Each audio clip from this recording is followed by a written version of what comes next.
Everybody gets one chance to do something great. Most people never take the chance, either because they're too scared or they don't recognize it when it spits on their shoes. This is your big chance, and you shouldn't let it go by. Obsession's gonna be talent every time. You got all the talent in the world, but are you obsessed? Is it all you ever think about? Let's face it, it's you against you out there. When you walk on that court, you have to think, I am the best guy out there. I don't care if LeBron's playing. I kind of get the sense as well with that story about not wanting to go to the gym. I do think that that's the difference between discipline and motivation. Right, motivation. I didn't want to do the thing. Discipline. I did the thing in spite of not wanting to do the thing. Yep.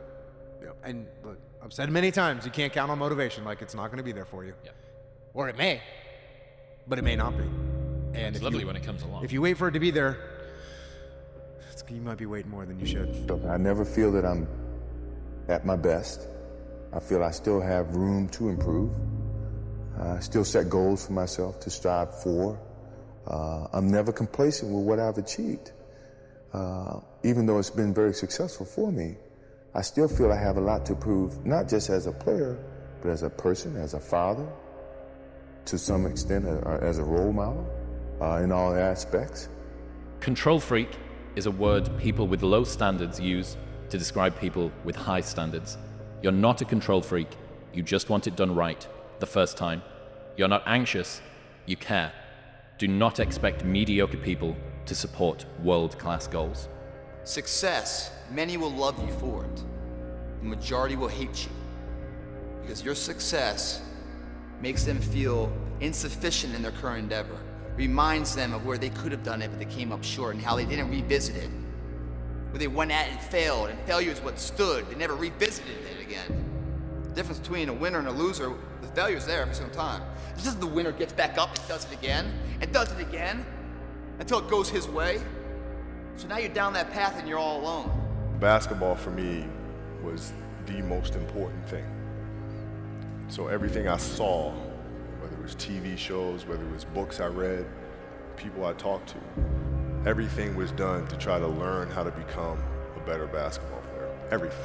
Everything. And so when you have that point of view, then literally the world becomes your library to help you to become better at your craft. The world becomes your library to help you improve your craft, better your craft. Yes, indeed. So because you know what you want, the world's giving you exactly the information 100%, to become better at it. Because you know what you're looking for. They try to break your frame entirely. Most people look for individual next tactics. So they're like, what can I do over the next 1, 2, or 3 years to get here? One thing I think is really helpful to do is say, okay, you have a 3-year goal, break the frame. How could you achieve that goal in 6 months? What would be something so different, so out of the box, so big, that the goal that was gonna take you 3 to 6 years is now gonna take you 6 months? And I want you to spend some time on that. Spend a weekend deeply thinking about that idea.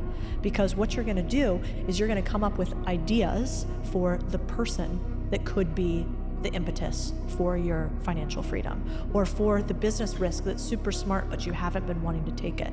And I think most people, they wade in the shallows of life, and you cannot have massive change by going shallow. And so I like to say, when people want an answer, I like to ask them a question, because I think they know. I think they know deep down inside, but they get scared just like I did, and so they wait years to do the thing that they knew they should have done earlier. And I don't think you need a guru or a podcast to tell you that.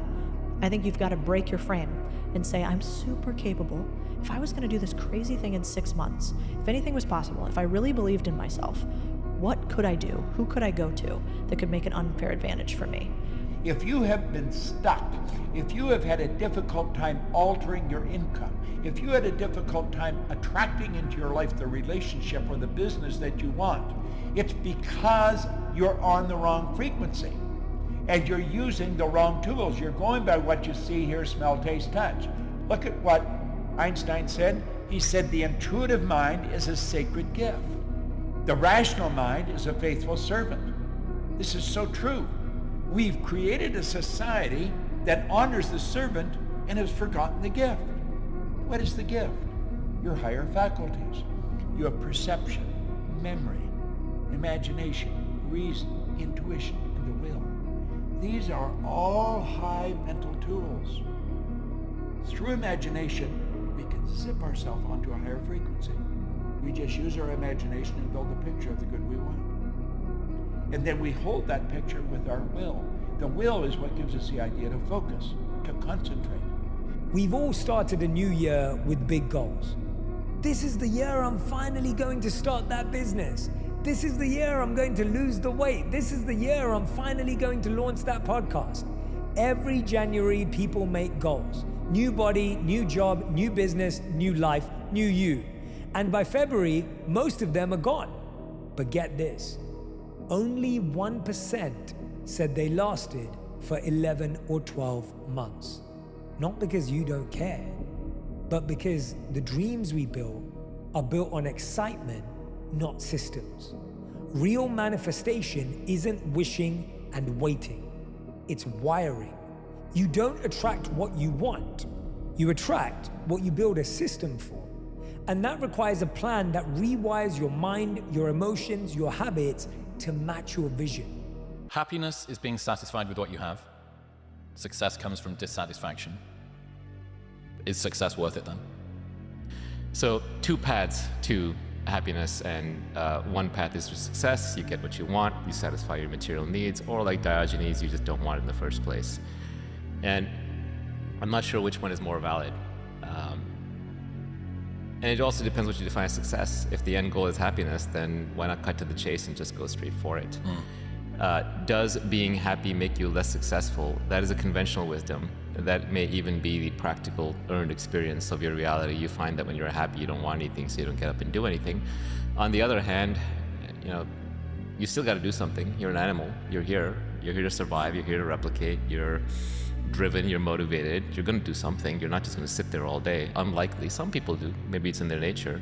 But I think most people still want to act. They want to live in the arena. I work harder today than 10 years ago when I started. Not because I have to, not because I think I need to. I do it because I love it. I'm engaged, I'm learning, I feel I'm becoming better. And I was saying that a big part of it, which gives me a lot of dopamine, to your point, is I love the universe and God knowing that I don't take the life they gave me for granted.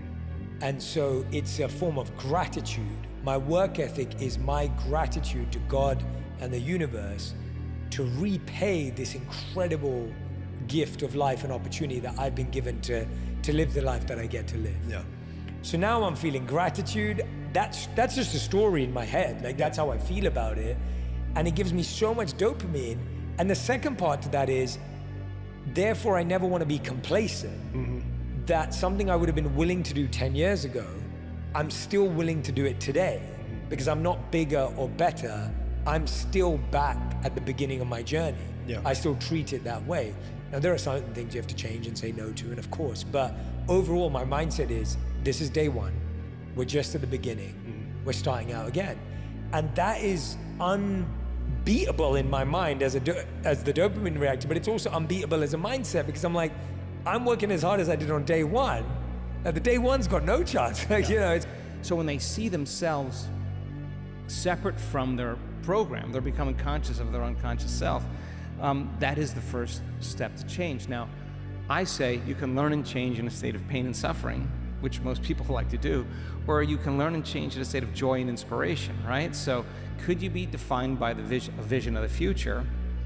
And could you get up from your morning practice, actually believing in your future more than you're believing in your past? So from that elevated state where you combine a clear intention with an elevated emotion, from an elevated state, instead of a self-limiting state, you can be conscious of that old self as well. And so I think, God, what a great time in history to be alive, because this is a time in history where it's not enough to know. This is really a time in history to know how. And I've been at this long enough, Chris, to know that 20 years ago, people didn't hear it like they hear it now. The information is readily available. And people are realizing, kind of, if I have this dream, if I have this goal, how bad do I want it?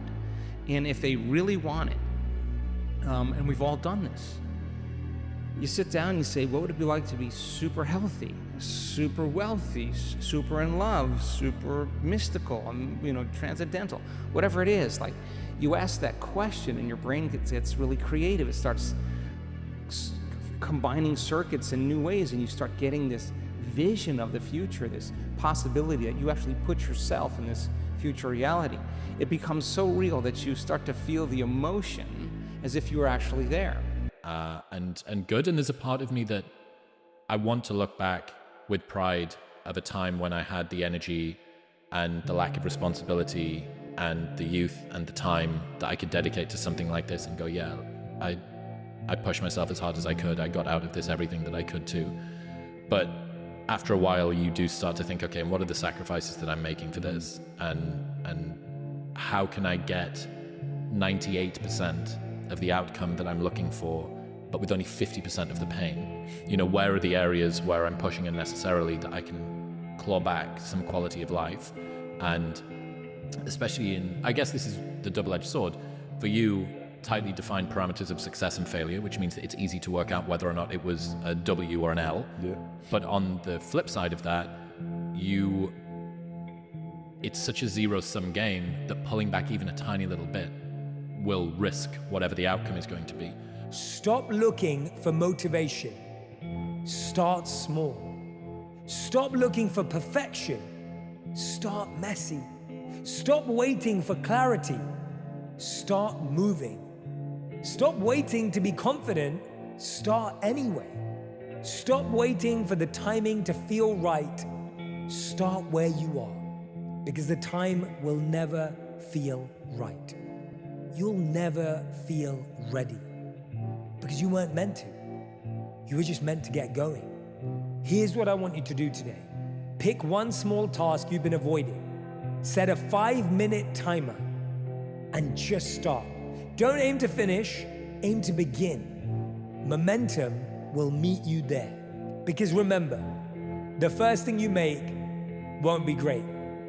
There's no hack. Yeah, you may this and that and saunas and all this shit it's great.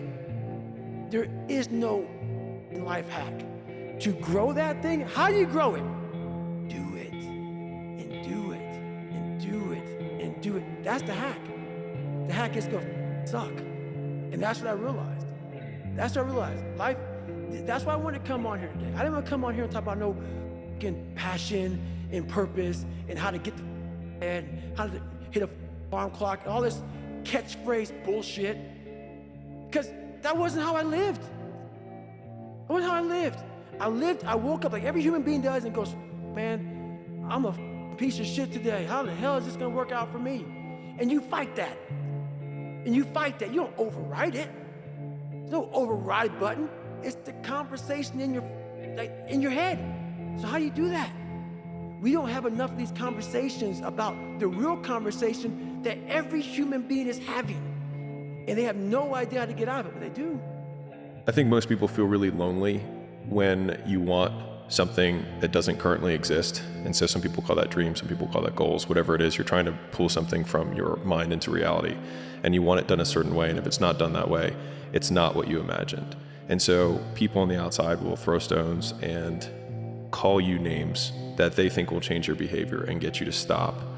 And the more I have been the person trying to pull things into reality, the more I've tried to weather and build kind of defenses against those things, so that when those stones get hurled at you by being called a control freak, or by saying you micromanage things, or that you have incredibly high standards, the answer is yes, because I want it done right the first time. Because either way, if you have enough will, it's going to get done the way that I want it to get done regardless, and it'll be less painful if we just do it right the first time, because we will still have to do it, and you may have to do it 3 or 4 more times, but eventually you will just succumb to the fact that we're going to do it this way. And I think all of the great things that have happened for humanity have been from one man or woman who had an idea and just wouldn't let people shake it from them. If it's all about what you want right now, or more accurately, all about what something in you wants this moment, that's the definition of immature insanity. You have to commit. So you commit to someone else, you commit to your family, you commit to your community. Like, there are multiple levels of identity that stretch out into the social world. And voluntarily adopting those levels of hierarchical responsibility gives you an identity. It gives you a purpose. It protects you from anxiety. It does that in all sorts of ways. How do you know you're on the right path? How do you know what you're doing is in the right direction? If you're wondering if you're on the right path, look at the small things of life. How do you do that? When you wash your car, you spend an hour washing your car. You finish washing, you put the hoses and everything away, the brushes, you come outside to look at the job you did, but you notice the spot's missing. What do you do? Do you re-grab the hoses, pull it all out, and finish the job right? Or do you say, that's good enough? That's good enough. Because the thing about good enough is we don't know if it's enough. Until the end hour, the final hour, and everything's on the line. That's when we find out if it is enough. And if we come up short, man, doesn't that suck? I promise you guys, if today you never say good enough, tomorrow you'll always have enough. What I'm saying is the character of who you are. It's not the title that makes you. It's not the success that makes you. The character defines the success, defines the fame, and it starts right there. Championships aren't won in the theater or the arena.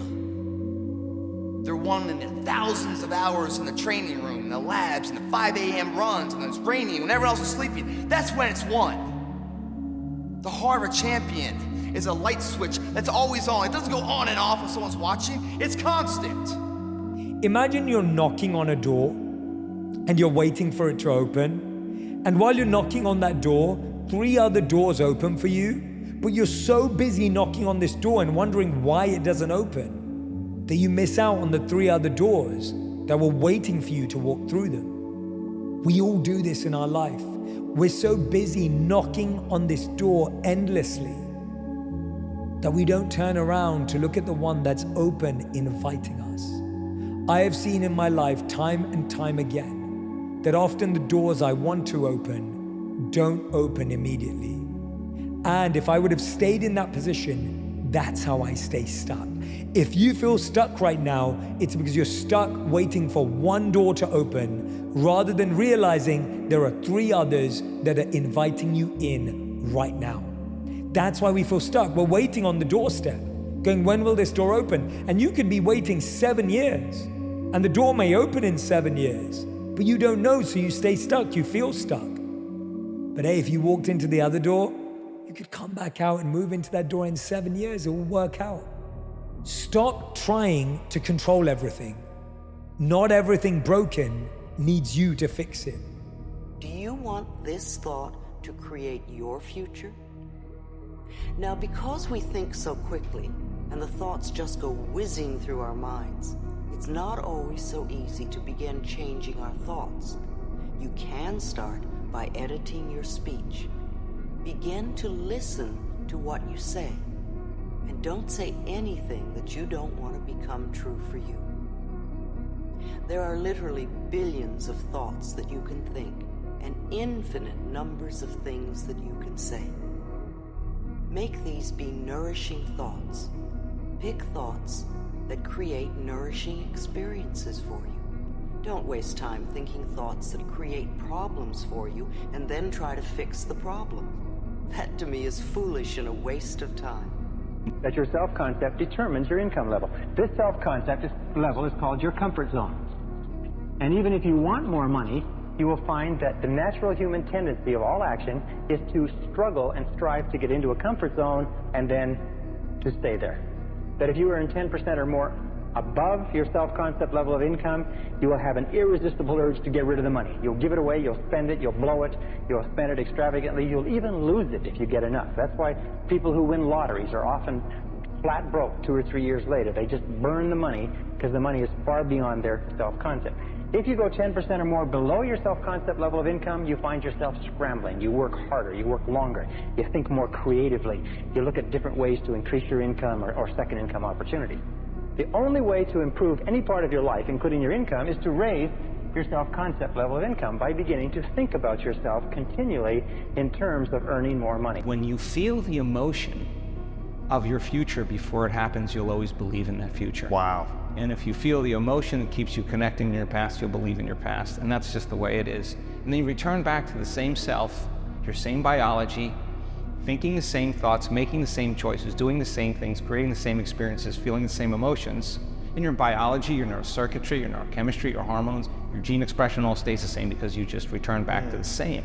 This incredible power in the universe that you can tap into. You can just reach into it by simply writing down a goal clearly on a piece of paper, and then this mind goes to work 24 hours a day to bring it into your life. You've all read the books about the law of attraction and so on. Well, the fact is that once you are clear on a goal and you write it down, not type it, but write it down, is you force this energy field of attraction, and it starts to pull into your life everything that you need to make the goal clear. But if it's not in writing, not a darn thing happens. Define reality with our senses, and I think that is one of the biggest illusions. So the fundamental question is, can you believe in a future that you can't see or experience with your senses yet, but you've thought about enough times in your mind that your brain has literally changed to look like the event has already occurred? Now, the latest research in plasticity says that's absolutely possible. And can you select a new possibility in the quantum field and begin to emotionally embrace that future every single day to such a degree that your body, as the unconscious mind, the objective mind, does not know the difference between the experience in your life that's creating the emotion and the emotion that you're fabricating by thought alone, to the degree that you begin to signal new genes and new ways to change your body to look like the experience has already happened. If you're going to try, go all the way. Otherwise, don't even start. If you're going to try, go all the way. This could mean losing girlfriends, wives, relatives, jobs, and maybe your mind. Go all the way. It could mean not eating for 3 or 4 days. It could mean freezing at a park bench. It can mean jail. It can mean derision, mockery, isolation. Isolation is the gift. All the others are a test of your endurance, or how much you really want to do it. And you'll do it, despite rejection and the worst odds, and it'll be better than anything you can imagine. If you're going to try, go all the way. There's no other feeling like that. You'll be alone with the gods, and the nights will flame with fire. Do it. Do it. All the way. All the way. You will ride life straight to perfect laughter. It's the only good fight there is. I'm enjoying the fruits of my hard work. Nobody works harder than me inside the octagon, outside the octagon. I am a workhorse, so I'm going to enjoy the benefits of this life. I'm going to get myself a big mansion in Las Vegas. I'm going to get the soft top cars. I'm going to bring my whole team out. I'm going to spoil them and give them this life. Big steaks that size, we're eating every single night each. We're eating good, we're living good. It's human nature. Some people will sit and take positivity from that. They will look at that and take inspiration and inspire. It will inspire them to go and push for that. Others will shell up and critique it and be negative towards it. But one thing is for sure, those people will stay where they are. The people who take inspiration from it will rise up and also one day experience that life. So this is human nature. Some go one way, some go the other way. But I am enjoying my money, my hard-earned money that I have dedicated my life to. Now, the latest research in neuroscience says you can change your brain just by thinking. So then, as you begin to think about a new possibility, and your brain begins to fire in new sequences and new patterns and new combinations, and you begin to plan your behaviors, and you begin to review in your mind, mentally rehearse who you're going to be in your life. The mere action of mental rehearsal begins to install the neurological circuits in your brain. Now your brain is no longer a record of the past. There's a law of attraction in the universe that says that you attract into your life people and circumstances in harmony with your own thinking. So if you start to read really good material, set goals, commit to your own personal development, strive to become good at what you're doing, listen to positive audio programs, associate with positive people like at this seminar, what happens is you set up a force field of energy that is invisible, but it attracts into your life people, circumstances, possibilities, opportunities that would not have been there in the absence of your own changed thinking. The person who's living in lack is waiting for their wealth to feel abundant. They're waiting for their success to feel empowered. They're waiting for their healing to feel gratitude. They're waiting for their new relationship to feel love. That's the Newtonian model of reality, of cause and effect. We're waiting for that event to happen to take away this separation or lack. Nothing wrong with it. It's the way most people create. But what we've discovered is actually something else. The moment you feel gratitude, your healing begins. The moment you feel worthy and abundant, you're generating wealth. The moment you're empowered, you are moving towards your success. The moment you're in love with yourself and you're in love with life, you'll create an equal. And so that's causing an effect, right? When doubt creeps into your mind, remember that whatsoever a man believeth, that shall he also reap. Remember, faith is not something you get. Faith is something you already have.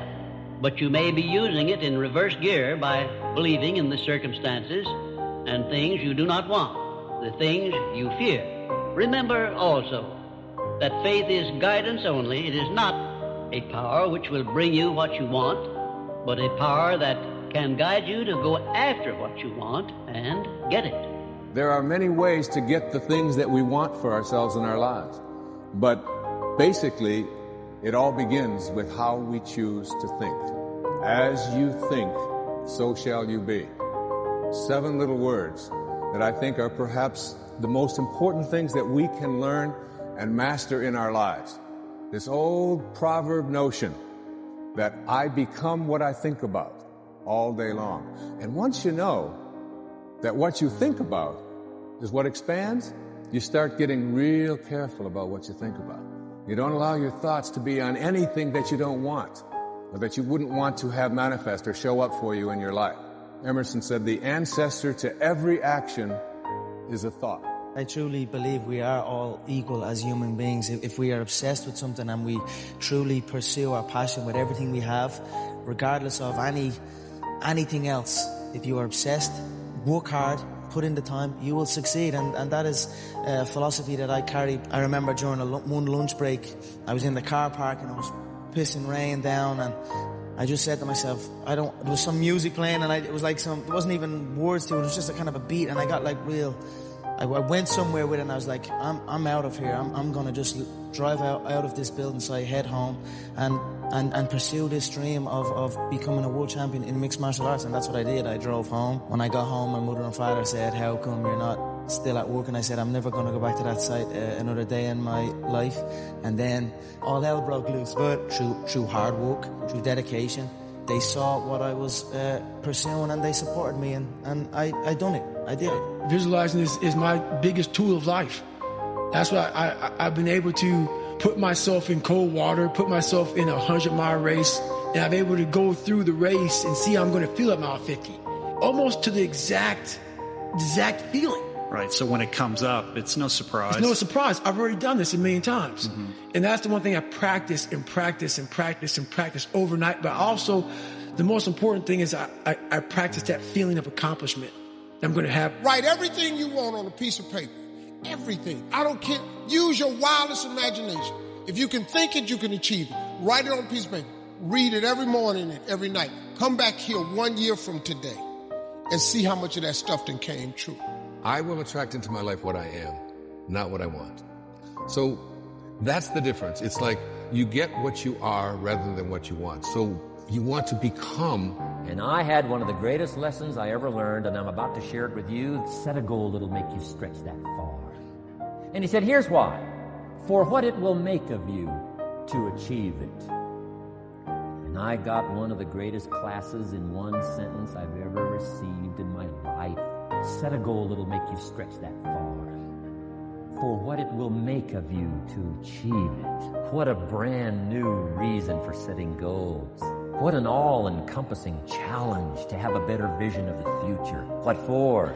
To see what it will make of you to achieve it. And here's why. The greatest value in life is not what you get. The greatest value in life is what you become. My first rule that I always talk about to success is you got to have a very clear vision of where you want to go. Because if you don't have that, you're just floating around. And so, I was very fortunate that I created that vision, visualizing became a normal thing. If I can see it, then it must be a reality. And I can make it a reality. So for me, the vision became a reality. So it was only then a matter of following through with the work to get there. Work your ass. Because every single time when I had a vision about anything, I had to work my ass. You attract what you feel, what you are, what you attract. What's on your mind. It's like the law of physics. I don't know how anybody can disagree with that. It's just, ask any physicist, they'll tell you that it's true. You attract, not something you pursue. Success is looking for a good place to stay. So instead of going after it, you work on yourself. Personal development. See, the major question to ask on the job is not what are you getting? The major question to ask on the job is what are you becoming? See, the big question is not what am I getting paid here? The big question is what am I becoming here? You don't attract what you want. You attract what you are. Now think about that. If you want to attract what you want, you've got to see yourself already with it. Start to see yourself mentally. Use your imagination. See yourself already in possession of the good you desire. That will flip your mind onto a specific frequency, and you do think on frequencies. It's on that frequency that good you desire is going to start coming toward you, and you will start moving toward it. If you want to attract what you actually want, you've got to see yourself now already with it. It's only a period of time till it manifests in physical form. Never stop. No matter how many failures. When you know you're doing what you're meant to do, you have to try.